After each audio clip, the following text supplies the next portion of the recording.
Do your McKinsey performance reviews feel random, unfair, and too political? You follow all the rules, you work very hard, but you still receive generic feedback and average ratings.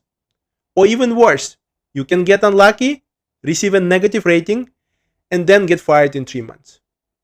Unfortunately, I've seen this happen too many times. But it doesn't have to be this way for you. In this video, I'll show you how to improve your chances of success and get better results in performance reviews at McKinsey. And at the end of this video, don't miss 5 practical steps on how to prepare for your next review. If you are an MBB consultant, tired of random feedback and average ratings, subscribe to my channel. Every week I share how you can improve your performance and experience in MBB firms. I'm Rustem Karymov, a former McKinsey associate partner. Now I coach dozens of MBB consultants to become confident and successful. And I've seen it all, from consultants sabotaging their own reviews to superstars who learn how to play the game right. Let me help you to become a superstar. Let me start with a short story. In my first review at McKinsey, I got feedback to improve my top-down communication. And I worked religiously on that feedback. Every single slide, every meeting I led with key takeaways and clear structure. Fortunately, in the next review, that feedback disappeared. But then feedback on structuring popped up. And I did the same. I doubled down on that feedback. I structured the hell out of everything. And guess what happened next? Yes, structuring feedback disappeared as well, but top-down communication came back again. I was devastated. I thought I had fixed that. It's impossible that I unlearned this skill, right? The whole process felt like playing a whack-a-mole game with my career. Each time I fixed that feedback, a new one popped up, or the old one returned. The whole process felt unfair and useless. But then a few years later, when I became a member of the review committee myself, I realized one unspoken truth. It's not about your skills. It's about how partners feel about you. And if they don't know you or like you, for whatever reason, you'll keep getting generic feedback and average ratings. Here's how you can check if you are getting a generic feedback. Compare your feedback memo to one that belongs to a high performer. I know, you don't have access to other consultants' memo. I doubt they will share their memos with you. And let me help you with that. So I'll show you sanitized memos from consultants in my coaching program. Let's start with the average one. As you can see, it's pretty short. No evidence, no specifics, no examples. We have only generic development needs here. Not very actionable. Overall, this is not a very exciting case. In contrast, the high-performing one is quite extensive. It has plenty of evidence, examples, and quotes. But most importantly, the tone is different. It's highly enthusiastic and praising. When you read it, you get excited about this person. That's what you want to have in your feedback. Let's discuss how you can get that. And don't worry if you couldn't capture all the details in these memos. I share links to these memos in the description below.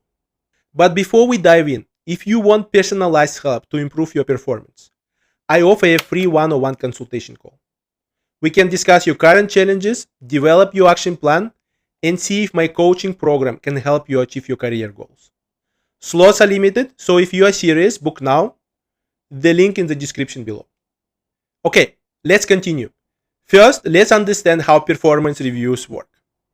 There are 3 main components that define your reviews: exposure, process, and evaluator. Once you understand these, everything starts to make sense. Let's start with the most important factor, leadership exposure. Let me repeat this important truth. The biggest reason you get generic feedback is that your partners simply don't know you or don't like you. Yes, they've seen you at work, but that was not enough for them to advocate for you. They haven't seen you doing something exceptional. You were not standing out. Another common mistake is when consultants dilute their feedback. They add random people to their exposure list. For example, you had a few calls with experts. Yes, technically you work together, but these experts can't say anything meaningful about you and about your work. That's why they have to resort to providing generic feedback. But this feedback will water down your case and result in average rating, even if you have the strongest supporters. The second factor is the review process. Let me say this first. Please understand, McKinsey tries to make this process as objective as possible. But it's far from flawless. Partners are people, they make mistakes. They are busy, fragmented, and exhausted. But any mistakes will be played against you. It's virtually impossible to appeal or reverse bad decisions. And mistakes happen all the time. For example, your evaluator forgets to call your supporters. They miss important context or facts about your case. And the committee blows the minor noise out of proportion. I've seen completely decent cases get tanked because of things like that. Later in this video, I'll show you how to protect yourself from these mistakes. And the final one is your evaluator. They have a massive influence on your reviews. They are your narrators. They write your memo, frame your case, and set the tone. And if they are sloppy, biased, or uninformed, your case can fall apart. You have to prepare and guide them. Unfortunately, sometimes you get stuck with a bad evaluator, and it will be a major headwind for your development. And if you can change your bad evaluator, try to do it, although at McKinsey, it's very hard to do it organically. Okay, let's take a quick pause here. If what I say resonates with you, please hit the like button and drop a comment. It massively helps to share this video with others who might also have the same challenges as you. Now let's discuss 5 practical tips on how to prepare for your next review. But before we go further, I want to say one important mindset thing. Remember, you cannot manipulate the process to get what you don't deserve. But you must control it to get what you deserve and don't get robbed. Let's talk about how you can do that. The first practical tip is to focus on building strong sponsorships. Don't obsess over fixing your feedback. We've already established that feedback is the symptom, not the root cause. Instead, you must find people who will advocate for you. Ask yourself, would this partner recommend you to their friends? If yes, expect glowing reviews. If no, you'll get another generic feedback. You can think about what to do to make your partners bang the table for you. Now you can develop an actionable plan depending on the partners you work with. An attentive viewer may ask, isn't fixing the feedback the best way to get partners to support you? Not necessarily. Remember we discussed, your feedback is most likely rubbish. Fixing random feedback won't cut it. To become high-performing, you want to impress your partners. But impressing partners is not easy. They have a very high bar. They've seen a lot. And you can do it mostly through problem solving and content creation. You must do it better than your peers. Unfortunately, learning on your own is extremely difficult. It takes a lot of time and pain. That is why I developed a coaching program for MBB consultants to achieve higher performance, build stronger sponsorships, and become more successful. If that's what you want, book a free one-on-one consultation call. The link is in the description below. The second one is to mobilize your support group. Before review season starts, talk to your supporters. Don't expect them to remember your case. They work with dozens of consultants like you. Remind them about your situation, the projects you worked on, the impact you delivered, your goals and priorities for the review cycle. This becomes even more important if you have a special case in the next review. For example, if you are gunning for a promotion or a higher rating, or if you want to avoid getting a negative rating. Clearly ask for help. They want to help you, but they are busy. Make it easier for them. The third one is to ask for written feedback. Most likely, your evaluator collects feedback via phone calls.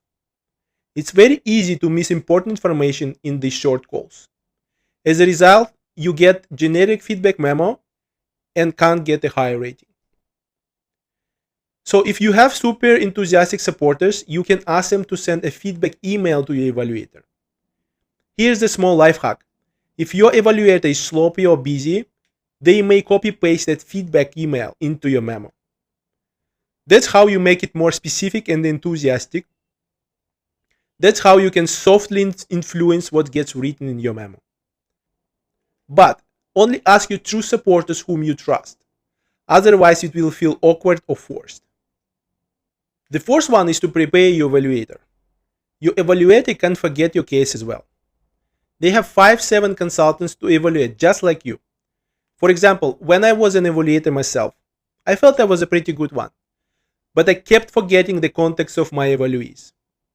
That's why I had prep calls with them before collecting feedback.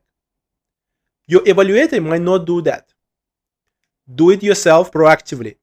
Ask for a quick sync. Remind them of your project's context and goals.